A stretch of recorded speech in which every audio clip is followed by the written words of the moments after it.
G'day everyone. Welcome to the Outback Packers podcast, the podcast where two mates from all the way across the world have a yarn talking Packers football and the green and gold. I'm Nick Gregory with my co-host Iowa Joe. As always, Joe is in the promised land. He's just arrived in Green Bay a couple hours ago. We're going to be taking a look back over the past decade of Packers football. But first, Joe, what's it like? I've never been, obviously. Well, it's kind of crazy, and not to offend people, but these Wisconsin drivers really need to learn, go back to driving school, because just after I hit the Wisconsin border, there were 2 or 3 accidents that slowed my time down. So they need to learn or relearn or go back to school or something. But other than that, it's nice up here. I like I said, or like you said, I've only been up here a few hours. It's an 8-hour trip. I got to my Airbnb. I brought my shit in. Then I took like a 5-minute trip over to Lambeau, and that's about all I did so far. Most of it'll go for tomorrow. I'll save most of it for tomorrow. But I guess I did the typical thing when you get here. I went to Quick Trip and got me a pizza, and that was my dinner. So, but yeah, I'm looking forward to it. Hopefully, I can get over to Lambeau when they're having some of the practices this coming week. And if you guys are out there, well, unfortunately, I'd say come see me or whatever. But this episode will be like come out the day before I go home. So, but I will tweet out and stuff like that. So hopefully, if you guys did see me, you stop by and said hello or whatever. Just don't hit me. I don't feel like being hit. Yeah, no, it's always really interesting to hear about what it's like there, and obviously, like you only just arrived, but it's so far away. We always talk about this with the international guests as well. Like, it's just so far away, but we're all like so obsessed with it. And even for like a lot of guys in America who don't even live, remotely close to that area of the Midwest, it's just like very funny that we're all so like in tune with it. And I'll have to make the pilgrimage down one day. But it's like what's the schedule look like for you as far as like when the camps are? I think they had one practice today, which obviously I missed. Yeah. And then the third, what is it, the 12th through the 15th or the 13th through the 15th, they have more practices. But I'm going to assume they have meetings and that on the couple days between. So who knows, if I'm hanging around there enough, I might see 1 or 2 players out there or whatever. Yeah. And like, do you But like? I'm pretty sure that either the 12th through the 15th or the 13th through the 15th they have practices. Now whether they're open or not, I don't know. Maybe I'll have to like punch Matt Schneidman and steal his press credentials, or follow in behind Wes Hod or Demovsky or something, and sneak into practice. But And so like do you have to pay to get in? Like how does it work? Like once you get to the field. most of the time, if they're open to practice, no, there's no fee or anything. It's just first come, first serve. You go in, you sit however long you want, and you're done. Now, training camps I know a little bit better because this is my first time coming up to do any kind of the OTAs or the off-season practices. So I don't know that too much. But like at training camp, they had stands. You go into the stands, you can watch, however long you want. And they usually had long lines for people waiting to get in the stands. But no, there's no fees or anything, or you can hang out by the fence and watch. Now, like I said, that's when they're open to practice. When they're closed off to practice, usually they go to the side of the Hudson Center, either inside Hudson Center or on the other opposite side, and they have those fences tarped off so nobody can really see in there. Yeah. No, that's cool. That's really cool. Like what are you most excited to see at minicamp? The Iowa guys. Yeah. No, I'm just excited for it all, really. I want to see, because I haven't been up here since 2019. So this is my first time back up here since 2019. So I've never seen Yeah. Jordan Love throw the ball live. So that's going to be an experience. Obviously, the Iowa guys, the new draft picks coming in this year.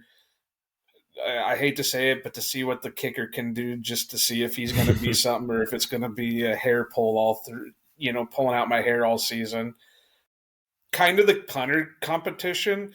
I know O'Donnell's probably got it, but I really do want to see what this kid that they brought in from, what was it, the XFL or the USFL or one of those at Wheeling. Yeah, yeah. I do kind of want to see what he can do, but yeah, it's like I said, I want to see it all, but those are just kind of the pinpoints of maybe the wide receivers, because again, this is my first time up here since 2019, so I've not seen Dobbs, I haven't seen Watson, none of the wide receivers on the or tight ends or anything. I have never seen those in person, so this is like a whole brand new team for me.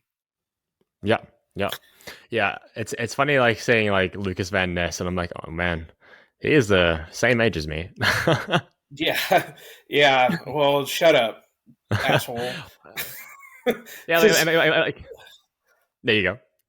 no, I was just going to say the last one that was on or the last two or three that were on the team that I could say that were older than me was Mason, Mercedes, and Rogers, and now they're all gone. I think the only Oh, go ones on. that are older than me right now are the head coaches.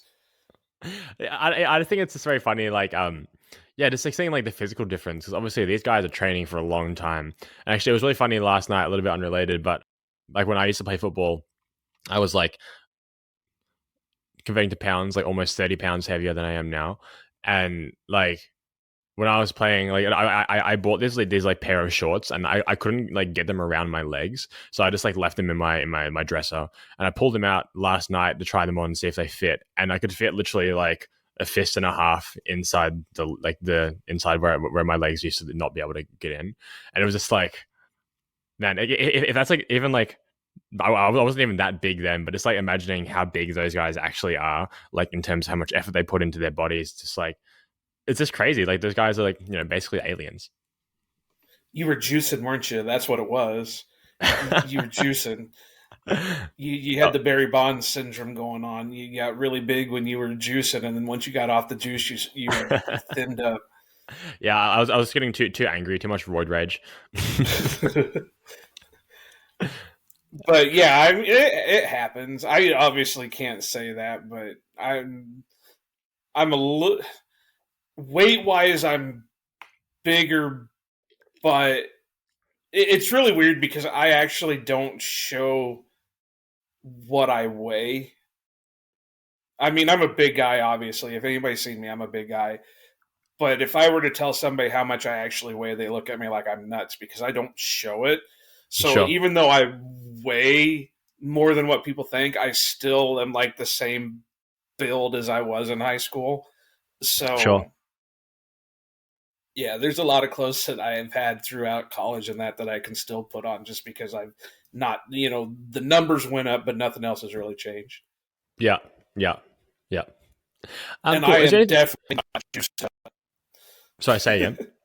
I said I am definitely not juiced up. Is there anything else you want to go over before we start getting into the subject for today? No, like I said, and if I was thinking last week, I would have said something on the episode about if anybody saw me around Lambeau, stop and say hey or whatever. But unfortunately, I guess I missed my spot on that. So, haha, you guys suck. You don't get to see me. Yeah, yeah. One day when I'm not totally broke, I will absolutely make the pilgrimage and catch a game.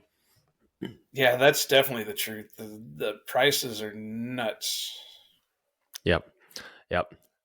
All right. So today's episode: what made previous Packers teams great?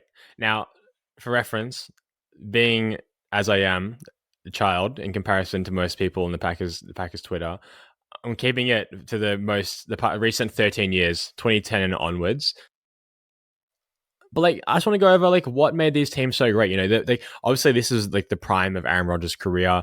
We have a ring in there and some was it 4 NFC Championship games in there.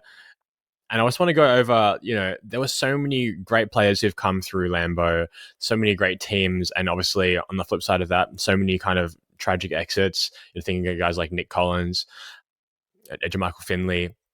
I just want to kind of go over like, you know, like just a bit of like a retrospective over the past 13 years, and you know how we can kind of capture that going into 2023, and hopefully get the same thing with Jordan Love 10 years from now in another episode going over how good the 2020s were. Can I say something kind of confidential or not confidential, Controversial. controversial? And I know I'm going to get slammed for this, and I'm not saying that they were bad players, but I have a different look on Nick Collins and Jermichael Finley than it seems like everybody else does. Wow. They were solid players, but everybody acts like they were like these, once in a lifetime talents, but they fail to remember all the seasons leading up to, their 1 year and then the year that they got injured. I mean, Nick Collins had such an up and down career up until the Super Bowl season, and then even before he got injured, he was, he kind of reverted back, and then he got injured. And now it's kind of like the Sean Jones, not Jones, the one that got murdered from Washington a while back. Sean Taylor. Taylor, that's it. Not that they were bad players. It just, I Sure. think people remember it a little bit different because of what happened. Jermichael Finley, the same way. Yeah, he was an athletic freak, but does everybody seem to forget that he was also a dropper? I mean, he dropped so many friggin' passes that, when so like I said, not that they were bad players or anything like that. And it just, I don't know what it is. People seem to remember it a lot different than I do. I don't know. Sure. And something I think is very interesting. Obviously, I wasn't around for some of these seasons, like as in the same way I am now. I've seen a lot of cut ups, and obviously, like I've watched the Super Bowl many times and things like that. But I do think, yeah, it's quite an interesting point because I think, especially Nick Collins, if he was drafted, you know, a couple of years ago, I think the fan reception would be incredibly different because he didn't really like you said, he didn't pop off until what, like year 5, because he was drafted in '08, right, Right. or maybe a bit earlier. Yeah, I like think it was the same year as Rogers. sorry, really, oh 05, oh 04? I think. I will look real Really? quick. But I don't know. It definitely was not. It was like at the very tail end of his rookie contract or just after, and like, excuse me, like that. Like obviously he became a good player, and that's okay. But I think the fan reception, if someone wasn't good for that long, could you imagine? I still have a tough time trying to convince people that MVS was a good player. And I just think, if he were, even like example, Darnell Savage. If Darnell Savage comes up Oh and five. he's, yeah, right, no, exactly. But yeah, example, if Darnell Savage, who has had up and downs, if he comes up this year and he's like a Hall of Fame level talent, obviously a bit of a leap, but if he becomes like a top 5, top 10 safety in the league, that's kind of almost like a very similar thing to with Nick Collins. And obviously, I don't have the exact same view as you did being there. But it is just funny how we view player progression so differently now. I mean, like we're so used to players producing within their first and second year that sometimes when it takes, the end of the second year or even the third year, it seems like, oh yeah, I'm not sure if they're going to be good or not. Well, I mean, just looking at Collins' stats, yeah, he has some stats to him, but it really wasn't until year 4 before he started taking that next step. And even then, I mean, like I said, I'm not saying they were bad players because obviously Nick Collins, we don't know what would have happened had he continued to play. But it just, yeah, I don't know. It's really weird. No, sure. And And I then think with it's Jermichael, like I said, Jermichael was a drop. It seemed like I remember him, people yelling about stone hands and everything else for Jermichael Finley. but he was an athletic freak. So I don't know. It's like I said, people seem to remember things a lot different than I seem to be, I guess. Sure. Well, so of these teams here, I'm thinking 2010, 2011, 2014, 2020, and 2021 as like the clear Don't standout teams. remember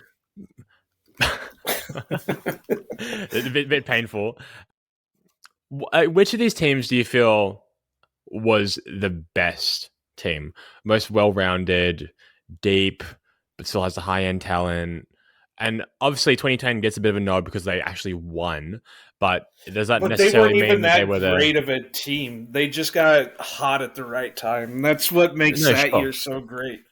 No, sure. Exactly. 2014, 2014, it seemed like they had everything, but it just whatever happened in the championship game. But 2014, they seemed to have all the talent, they had all the power and everything, but whatever. I mean, you can blame it on whatever. You can blame it on Bostic. You can blame it on, you know, Burnett. You can blame it on whoever you want, but it was a complete team failure. But if I had to say anybody, it would be that team. Yeah. No, very fair. Yeah. I think. Yeah, I think 2014 is probably the most like balanced, and obviously they had a better regular season. 2010 is just so interesting to me because I feel like the thing about the 2010 team is that the depth was so fantastic. And like you said, they got hot at the right time. They got really lucky with some of the player acquisitions, like the UDFAs and things like that. But in terms of who they had behind them, I mean, in the Super Bowl, they had Woodson go out and Shields went out as well, right? Yeah, and Donald Driver. Yeah, like so they had all those like phenomenal players go out, but the guys they had behind them were like key pieces for those teams in the years following. That's the thing that always blows my mind. And kind of looking back at the teams that we've had in the past 3 or 4 years since LaFleur's come back, they've had really phenomenal high end talent. 2020 especially, like the best player at like a few different positions. But this is the depth, right? Like the once the starter goes out, once Bach went out, there was not really anyone behind him who could get even remotely close. Well, I don't know. They did have guys, but it seemed like they kept throwing people in weird positions. It not that one, but the next year, 2021, wasn't it? Where Yash had been like the left tackle for Sure, however many games, and then we get to the championship game, and all of a sudden he's no longer the left tackle. They decide to throw Billy whoever Turner. out there. Yeah. Ugh, So don't remind me. some weird things happen there, but like I said, I'm not going to downplay 2010 for nothing because, like I said, they got hot at the right time and they won the Super Bowl. It just, if you were to look at that team, it wasn't really, if it wouldn't have been for the last bit push and then Deshaun Jackson returning a punt for a touchdown, the Packers wouldn't even have made the playoffs that year. Sure. So, and they were the ultimate underdogs, and that's why it made it a good run and made the Super Bowl worth it because they were the underdogs into every game that they played. Yeah, they had a good amount of depth, but even if you looked at some of the starters, they weren't that great. Because they were even dealing with a lot of injuries. That's why everybody uh, kept saying that the next year was going to be this amazing team because the Packers lost so many, players to injured reserve that had they been there, we probably could have, had a season where we went 13 and what was it, a 13-3 at the time and, been the number one seed because they lost both their tackles. They lost running back. They got down to like their second and third string running backs, inside linebackers, outside linebackers. They lost all these guys, and yeah. So I mean, that's why I said it. It was a great Super Bowl win, but it wasn't the greatest team. Sure, yeah. No, absolutely. Sorry if I go long. I'm just super tired, so I Oh just no, all good. ramble. No, no, no, all good, all good. No, yeah, definitely. I think yeah, like, and the fact that yeah, they came in as like you said, there's the last seed, and they went to those other stadiums, and especially like that Atlanta game, the fact that they played so well against such a good team, and just like Rogers finally coming out as this elite quarterback, that's kind of like what made it special, right? There's like the growth in the season, not the fact that they were already good and steamrolling everyone. Well, what helped is they didn't really lose anything in the wide receiver room, and they didn't really lose anything in certain aspects of the team. They didn't really lose anything in the secondary. They didn't really lose anything in the wide receiver.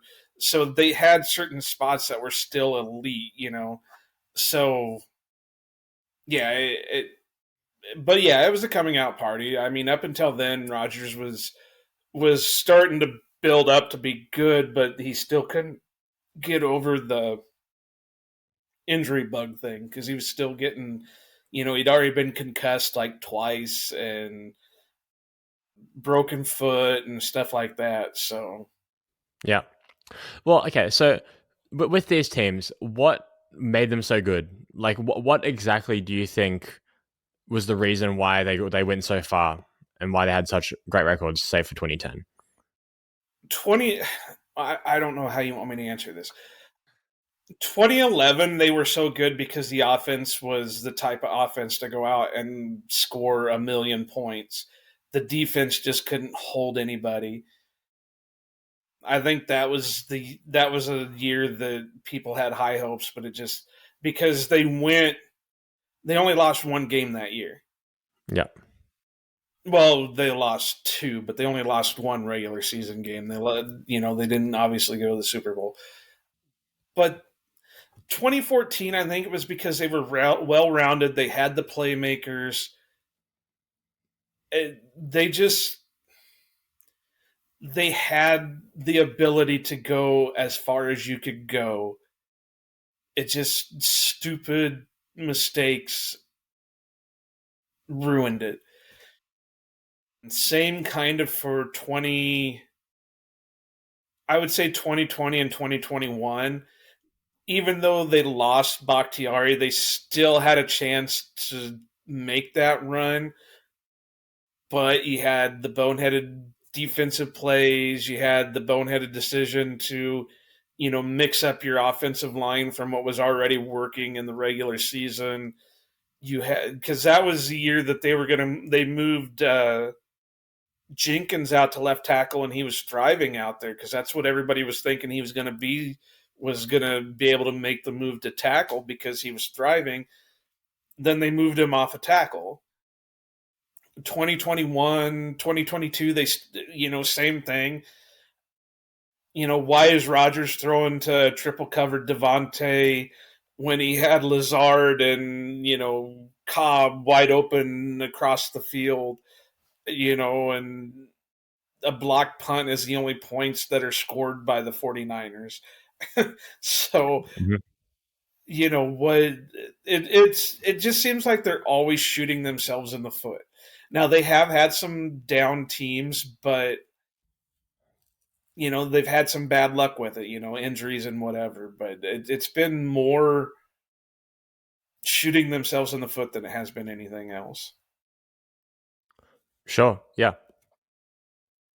Yeah, and I think this kind of like self sabotage is kind of a consistent theme in these like failed seasons. Oh, it's harsh words, but the teams that didn't win at all. And I think with the injuries to Nick Collins and Jermichael Finley, like we're just talking about, not necessarily because obviously they were good players, but not necessarily that they were world beating, first team All Pro, legendary Hall of Fame talents. But it's kind of indicative of the front office's inability to replace and like target those positions. Like they were kind of just content. Obviously, I'm sure they tried, but example in 2011, the once Nick Collins was out, it was very difficult to replace him, and they still hadn't really solidified the safety position, for years after that. And again, tight end, they're like I guess they just didn't really value them. I mean, like, what's your take on that? The Ted Thompson philosophy was once you got into the season, you didn't bother with actual free agents. You would pick up, UDFAs or street guys or whatever, but you really didn't sign big name free agents once you got into the season. So that's one of it. He would never reach into that free agent pool when there was a veteran out there that could possibly fill that spot. Gutekunst has kind of leaned in there a little bit. He's been a little bit more open to it. I mean, we did see a couple of years back where he signed like Jalen Smith and Whitney Merciless and those type of Mm. in season acquisitions. So he's been trying, but I think what's been limiting him was the money. And now that a bunch of big contracts are off the books at the moment, he might be able to get more into, go back to that type of thing. I want to say it philosophy, which is weird because nowadays, well, we don't know about this year because they finally did address the tight end position this year in the draft. But before, even though LaFleur came from an offense that was a tight end heavy offense, for some reason they didn't value the tight end position. Was that a Rodgers thing? Was that a front office thing? Was that, whatever that was? Safety, they've always been trying. I mean, how many times do you got to take safeties in the first round before, you say they're not trying? Ha ha, Darnell Savage. What about the Randall, guys that they took? What's that? Oh, Randall. I mean, yeah, that but wasn't a first round. well, yeah, Demarius Randall was a first rounder. They converted him to corner instead of keeping him at safety. So, I mean, how many times do you take a guy that high before you finally give up and try to, make a move for like a Buda Baker or something like that? I, like I said, I'm having a hard time answering your questions because they're so broad of Sure, that's things. intentional. That's intentional. Yeah, I know you're an asshole. That's beside the point. So, I mean, I think a lot of it is front office philosophies. Some of it was coach philosophy. You know, the Packers drafted three running backs one year: Aaron Jones, Jamal Williams, and Devontae Mays. And even though they were great running backs, McCarthy still hardly used them, no matter what. Now with LaFleur, it seemed kind of the same way because how many times during the season did we say, Aaron Jones needs more carries? Aaron Jones needs more carries. Well, that goes back to my other thought. Is it more of a Rodgers thing, or is it a front office, or is it a coach thing? So sometimes with the way things play out, it makes me kind of believe that the NFL is scripted because you can't tell me that a team's playing at an elite level and then all of a sudden they're shooting themselves in the foot just randomly. So it just, I don't know. Like I said, it it's weird. That's what's making your questions hard to answer. It's a weird thing to try thinking of. Sure, no, no. So give me another hard question, jackass. Well, this one's a bit of an easier one. What players do you miss the most from these teams? Yeah, give me three. Morgan Burnett, Yeah. maybe BJ Raji, and Ah, come on, surely. Jordy. Not Well, even there's so Woodson. many of. Yeah, Not but Woodson over Raji. yeah, but think about what we need right now. We don't need the corners. We need a safety. Yeah, but like, So are you going to put Woodson at Woodson can safety, play or are you going to safety. leave him at his corner? Woodson can play safety. Be Well, if sick. you want to play him as safety, then Woodson. But Raji, because it would allow Sorry, him. not as in players that you want to put on this team. This players that you miss in general. You miss having around. Oh, Burnett. He was a good guy. He really was. He was really nice. I really kind of struggle with it because maybe James Jones, because he seemed to really bring a spark to the offense with his leadership. He wasn't the greatest wide receiver in the world, but he was capable, and he saved the year that Jordy went down with the ACL. And I would say Woodson. There's a lot of them. Woodson, Al Harris, Mm. Burnett, uh, uh, Aaron Campman, Desmond Bishop.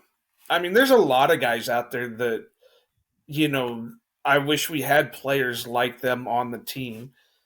Uh, but if you want to know who I would say I miss that would help out now if they were in their prime, Raji, Burnett, or Woodson, depending on if you want them to say safety, and Jordy. probably Jordy. I would have said Greg Jennings if he wouldn't have turned into an asshole after he left.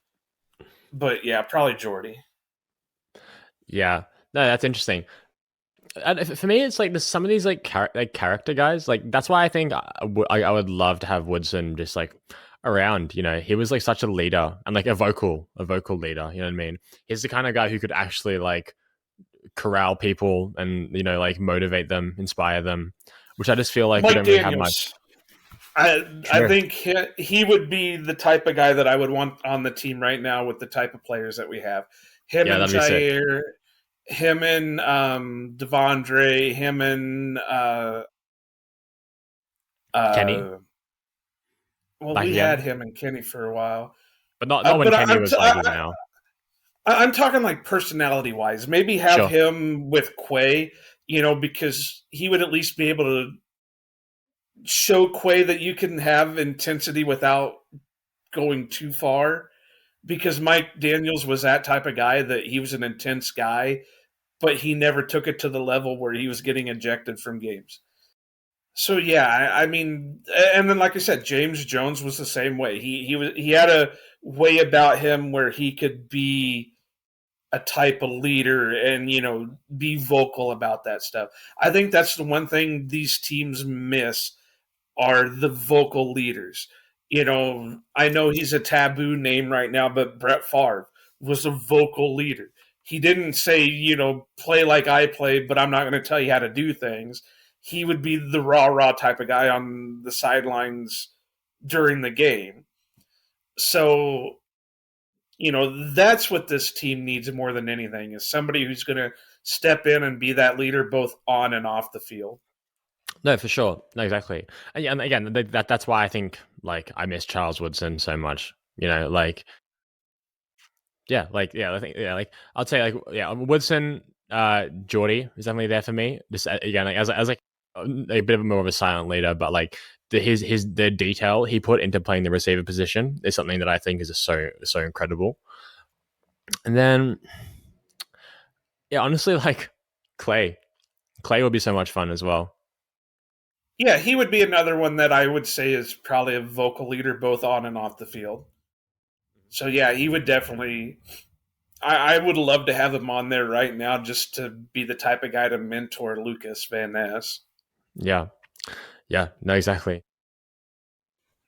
Yeah. So many good players. I just think like, yeah, that's kind of what we're not, I don't want to say missing necessarily, but just waiting on, right? Like that kind of leadership, people to step up, and we'll see it this season. But we're just kind of waiting on that to pop up.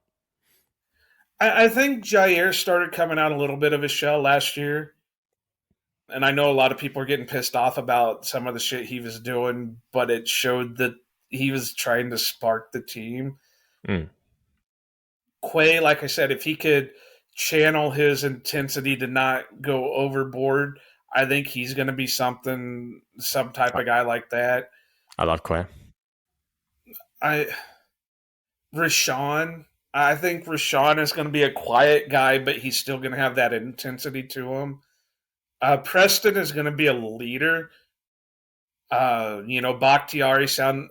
I know people are really roughing up Bakhtiari because of the whole rebuild talk that he's been saying, but with him being one of the elder men of the team, I think he's going to step up and be a type of leader for him. Yeah, it is, and I'm kind of hoping, cross fingers, that now that Rogers is out of the way, that LaFleur will go back to that fiery type of coach he was when he was first hired. Well, yeah, and it Because that's sounds like another there's more thing of they that. need. Yeah, it sounds like there's more of that, right? Right. Oh, and like, yeah, I guess, and is there any are there any coaches that you miss? James Campen, for one. Maybe Mike like, Smith, yeah, but Kevin Green, rest his soul. sure. Do you miss like I don't know Bennett? Like, Not as the offensive coordinator because I don't think this might be controversial too, but I don't think he was that great of an offensive coordinator. But I don't know if it was because he was the coordinator, because obviously he wasn't doing the play calls. sure. There was a secondary coach before.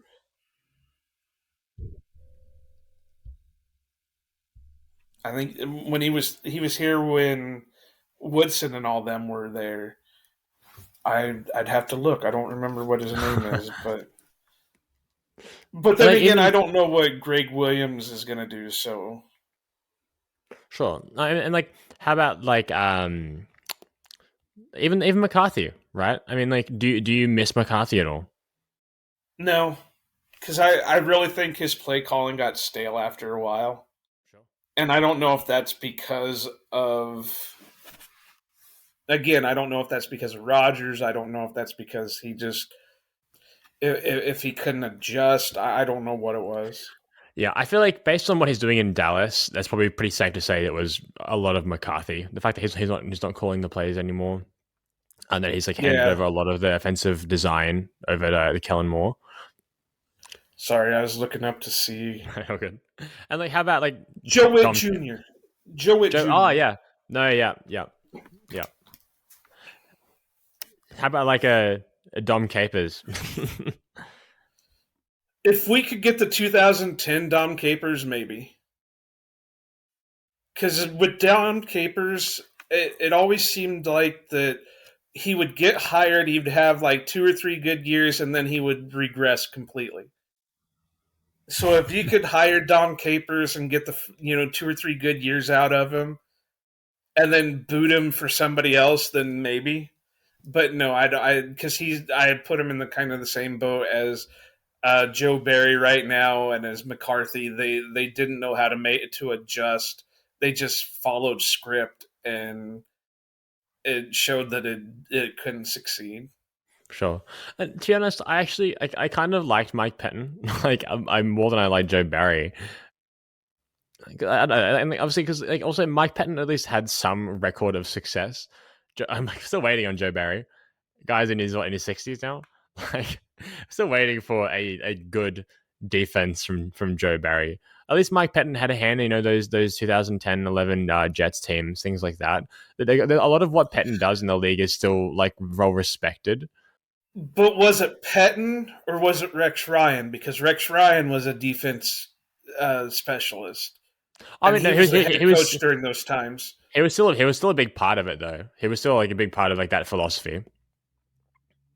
Like, obviously, I'm not saying that he should get all the credit for it, but at least he was like, he actually had like a hand. Like, Joe Barry being the linebackers coach for Brandon Staley does not count really as it's like having a big hand. Yeah, but you could say that about Lafleur. he only had 1 year as an offensive coordinator. The rest of the time, he was just a special, I positional mean, coaches. yeah, but also Lafleur is not in his 60s and still waiting, and also Lafleur hasn't led a 0-16 team. It's very different, and Yeah, Lafleur is but actually good. you also Lafleur have is guys actually like good. Pete Carroll that when they first came into the league, they did absolutely jack shit, and now they were viewed at one time as one of the best coaches in the league. So I mean, Yeah, it happens. I was never sold on Barry, but I'm not going to shit on him until you know. I it's hard to shit on him because the whole team has been a mess the last couple of years, and he's had some success with some, you know, the 49ers game in the playoffs a couple of years ago. Again, the only points that were scored was off a block punt and a field goal. Then look at some of the other games they had. The Rams game, the shit. My mind is so blank right now because I'm so friggin' tired. So I'm running out of. But they've had on and off games with him, but they've never been able to like put together the complete success. Just sure. have one solid year of nothing but a top five defense. I'm even asking for a top 10 defense. Yeah, I mean, yeah, no, yeah, that's fair. And like, I'm not going to say he's like a terrible coordinator straight up, but I'm just saying we're just still waiting, and it seems like less and less likely as time goes on.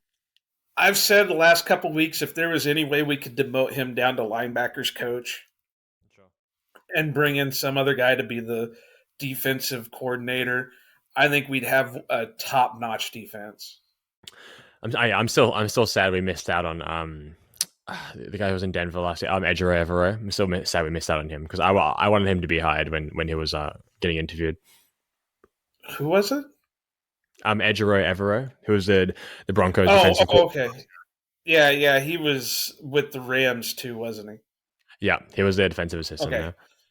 I was thinking, no, it was Fangio, wasn't it? But no, you're right. Yeah, yeah, yeah. Yeah, yeah. Cool. Well, I guess the last thing I want to ask you about, looking into 2023 here, how does the current roster kind of compare? What things should they be aiming to replicate?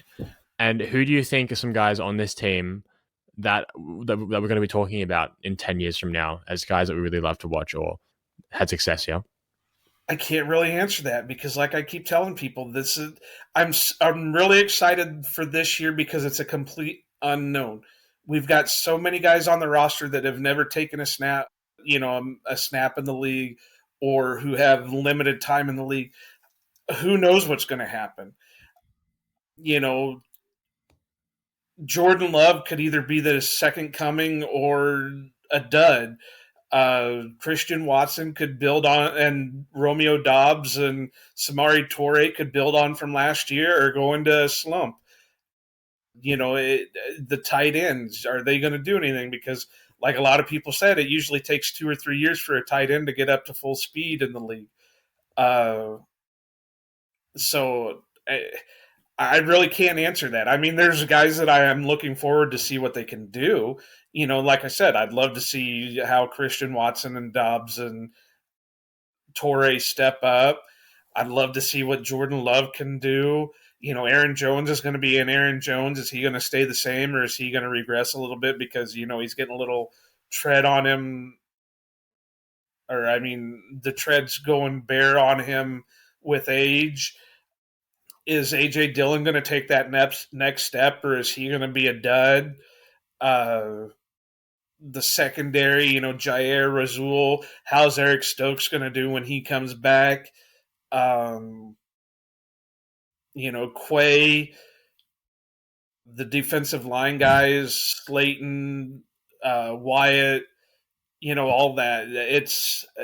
It's a complete unknown. I really don't know what to. Yeah, but like what I'm asking is that if you had to pick one person who you think, just for the sake of No, it, I just was pick trying to one. answer your other question about how they compare to other teams Sure, and what sure, you're. sure.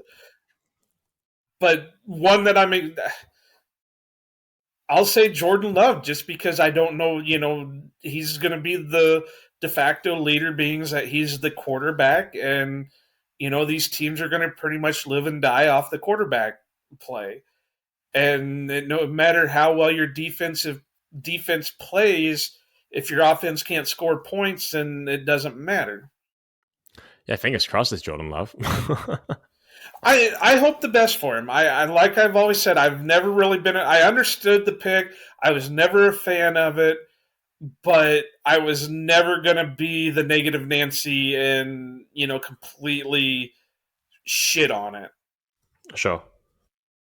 I've said for a long time, once they wear the green and gold, they're part of the family. And, a lot of families, you got the ones that you like, the ones that you don't like, and the ones you wish that would just go away, but you're still a family. Yeah, no, sure.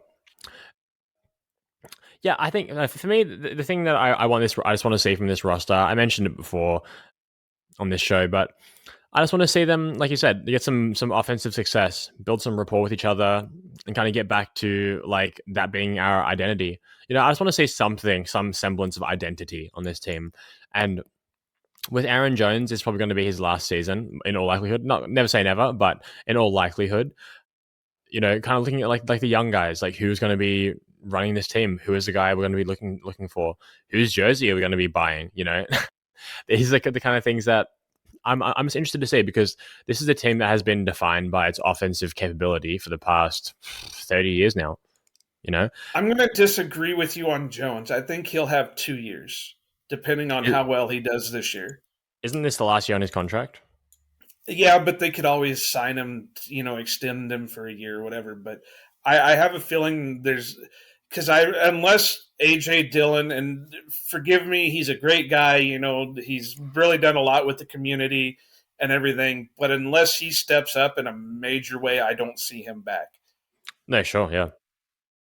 Well, if you do that, then the only one that you'll have on roster with contract is the guy that they took in the 7th round this year. And Tyler Goodson.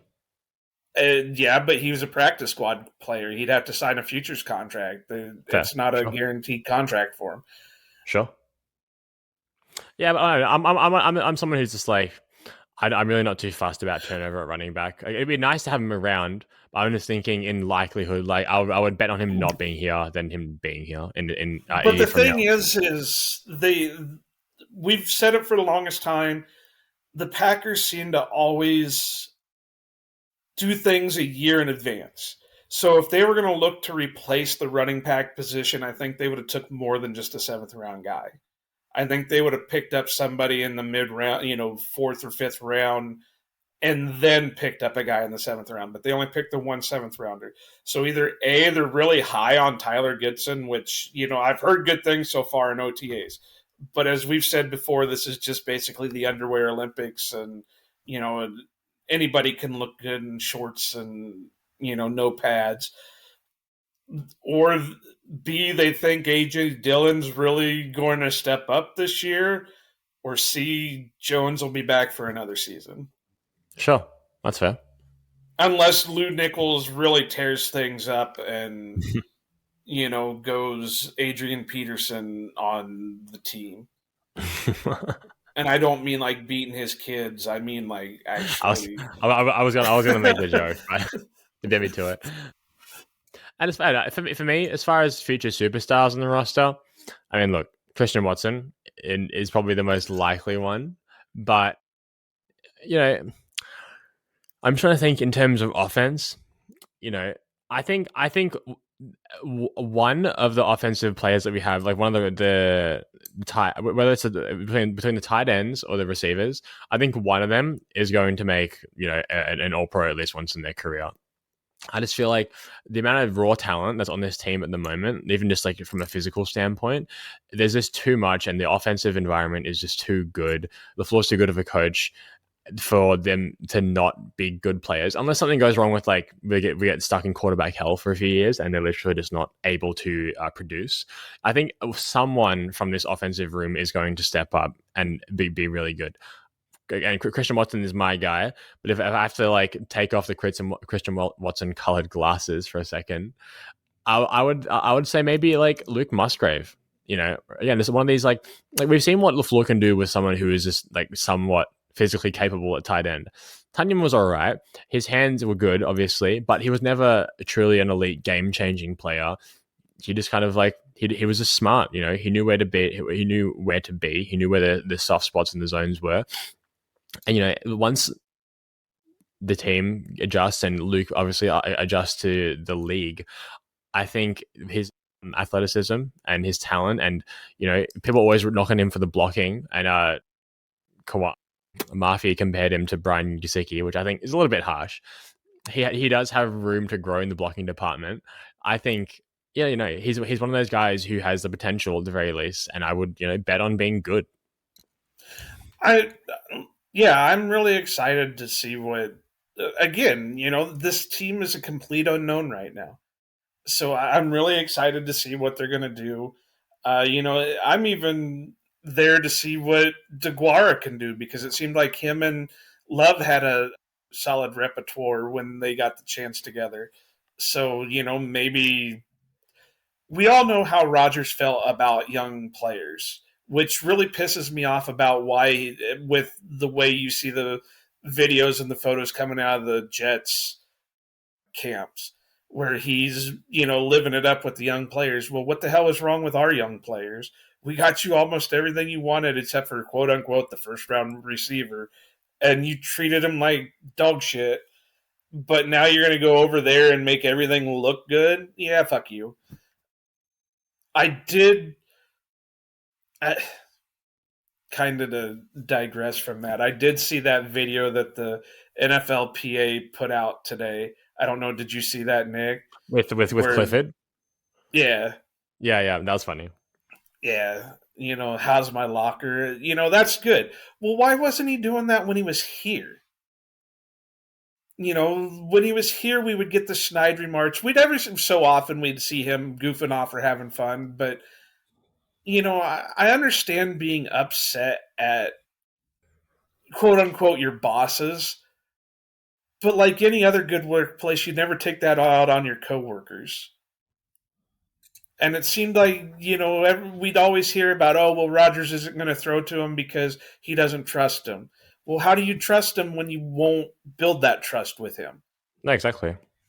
So that's why it makes me happy seeing what Jordan Love's been doing, building that chemistry with his guys. And I hope he learns that if he starts having success, why he's having success, because he's building the chemistry with these guys. He's not just saying, this is my team, you're going to do it the way I want it. You better remember my hand signals from 50 years ago. Yeah. No, sure. Absolutely. Well, is there anything else you want to talk about here before we finish up? I just really want to apologize to everybody because I am really tired, so I don't even know half the shit I was saying tonight. So I probably rambled and on and on and on. Nah, it's all But good. other than that, I think I'm good. Because really, as everybody knows, this is the off season, and it's so hard to do stuff in the off season because we don't know really what to talk about. So we're just kind of coming up, on the fly with things. So if you guys have topics or anything you want us to talk about, be sure to message us or, tweet at us or, flick your Twitter or whatever you got to do to send us a message and let us know what you want us to talk about. Or if you No, got guest recommendations. no, absolutely. Absolutely. Yeah. Well, guys, as always, you can find us on Twitter. Myself at NicholasGRGR, Joe at Iowa_Joe86, the podcast at Outback_Packers. And until next time, see you later.